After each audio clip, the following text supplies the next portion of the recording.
Attack के बाद जो है, एक सीरियस अटैक के बाद हमारी दोनों कंट्रीज़ के बीच मीम की वॉर स्टार्ट हुई थी।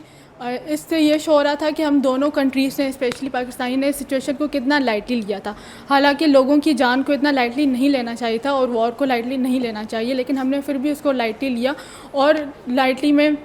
तो आप समझ रही है मीम्स वगैरह शेयर नहीं होनी चाहिए, मीम्स शेयर होनी चाहिए थी, क्योंकि ये एक कॉपिंग मैकेनिज्म था फॉर यंग पीपल के लिए, ताकि वो अपने फेयर को, एंगर को ओवरकम कर सकें और इस सिचुएशन को बहुत लाइटली लेके ये चीज़ शो करें कि हमें बहुत सी चीज़ों से फ़र्क नहीं पड़ता और हम रेडी हैं किसी भी चीज़ के लिए। लेकिन आप सही कहिए, ऑब्वियसली एक सीरियस चीज़ थी, बिल्कुल ठीक। जैसे कि एक मीम थी रिलेटेड टू चाय के, अगर हम पानी बंद कर दे तो फिर चाय कैसे बनाएंगे। इन अ रिस्पॉन्स पाकिस्तानी ने, एक लेडी ने और बाकी जितने भी लोग थे, उन्होंने ये रिएक्ट किया था कि बिना चाय के, बिना पानी के भी चाय बन सकती है। तो ये एक अच्छा रिप्लाई था जिससे ये शो हो रहा था कि we are ready for anything और किसी चीज़ करने से कुछ होगा नहीं, चाहे फिर वो पानी बंद करें या फिर जितने भी अटैक्स करें।